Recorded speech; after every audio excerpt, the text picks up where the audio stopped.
Hello and welcome back to another episode of Alternate Future of Adizzpro's WICSO. And in the last episode, we saw the end of the Great Eurasian War, and a lot of things changed. So if you haven't watched that, go watch it. Today we'll be taking a look at the aftermath, and one thing to mention is some of these alliances have dwindled, and mainly the Diamond Alliance and Presindia's Alliance have both kind of fell behind, and Africa is even heavily considering leaving the Diamond Alliance, and also all of these countries over here have overthrown their governments and turned into democracies, and they have created their own alliance to make sure that they don't get run over by any other countries. And but we can get right into kind of the other stuff. We see over here in Egypt, the old Egyptian government, which has been over here, will launch an invasion of this new Egyptian country to free their people, and immediately the people will just start rebelling from this new greenish Egyptian country, as they have never wanted to be under it. And within a short amount of time, Egypt has captured already quite a few major cities, as rebels and military forces will begin to march down to the capital of this country, and they will also kind of follow the coast.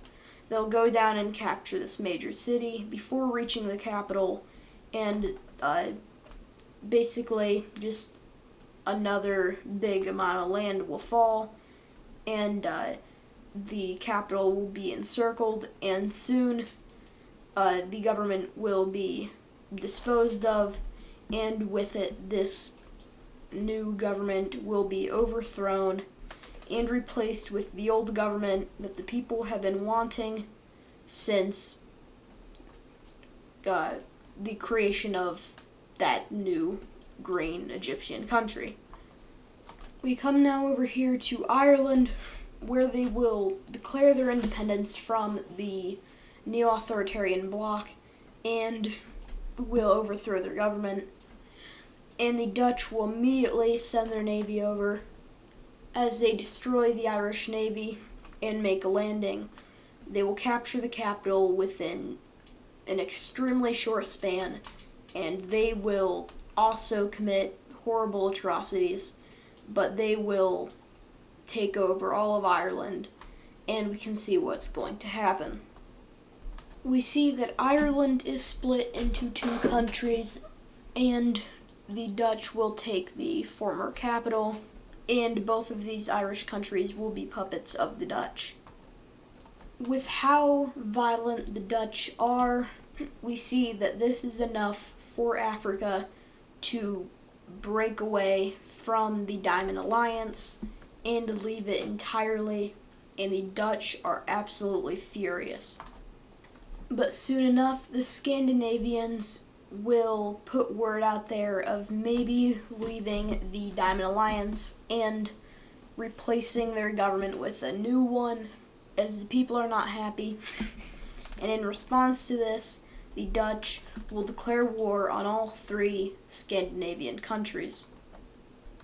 They will begin to advance into Sweden and this orange country, as this orange country will very soon fall, and Sweden's capital will be captured, and the Dutch will begin to also invade into Norway,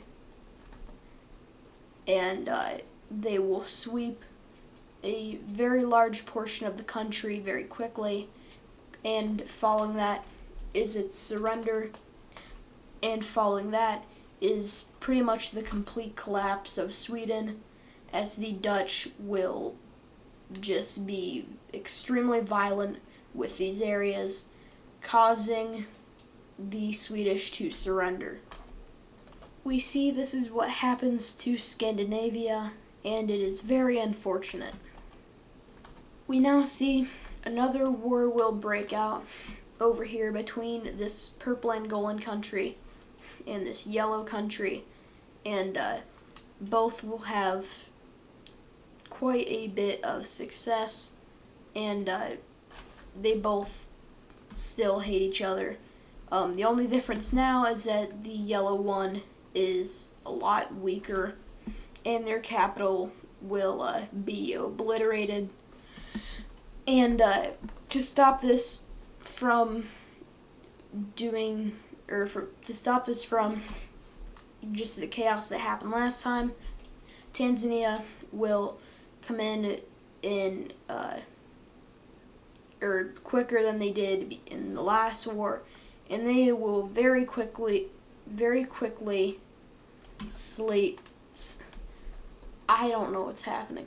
They will very quickly sweep this yellow country, and purple Angola is very happy about that until, well, Tanzania once again starts invading them, and this time Tanzania is going just full-on invasion into them, no mercy, and this purple Angolan country will not survive, and they are completely wiped out.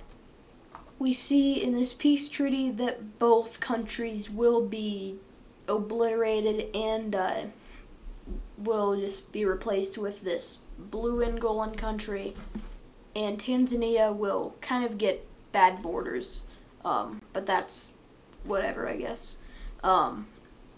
But yeah, anyway.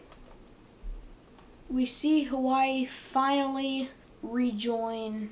Actually, I don't know if they were ever in the Triangle Alliance, but they will join it.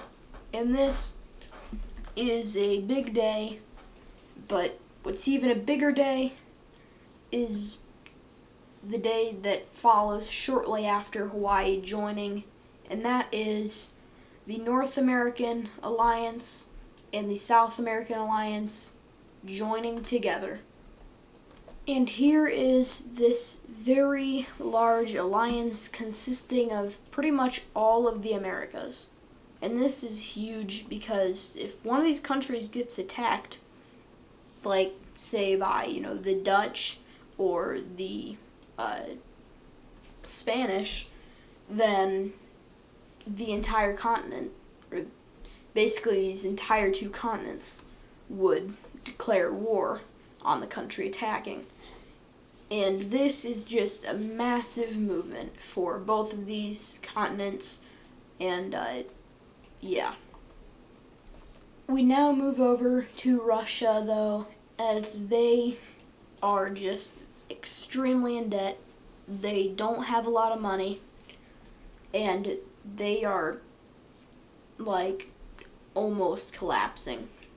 And the nail in the coffin will be the start of a civil war. First, it's democratic rebellions hoping for a new democratic Russia, but then independence movements began to flood in to the mix, and then monarchists will begin to flood Russia also, and Russia will just plunge straight into civil war.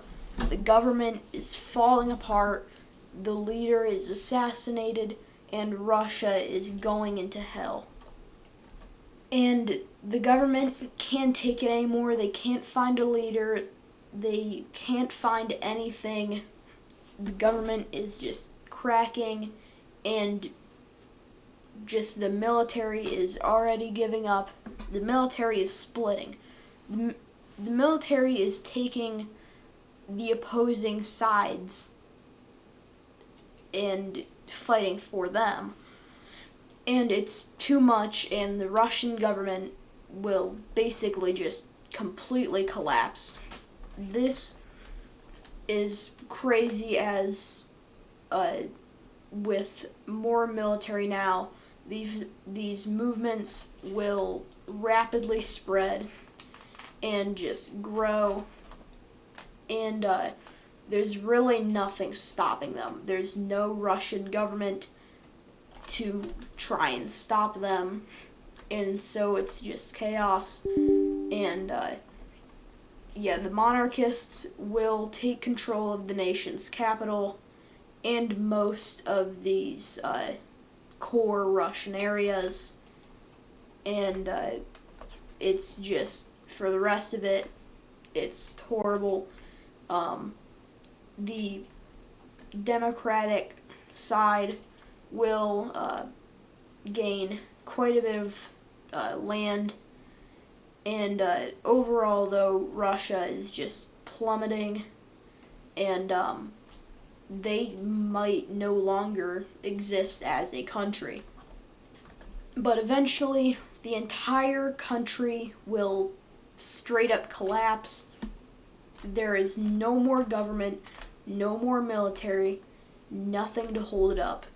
There are barely any supporters, and this will lead to maybe some different generals or popular people trying to take control in specific areas, it's very quickly plummeting south. Anyway, I know that was a shorter video, but that is going to do it. So thank you for watching, and I'll see you guys in the next episode. Bye.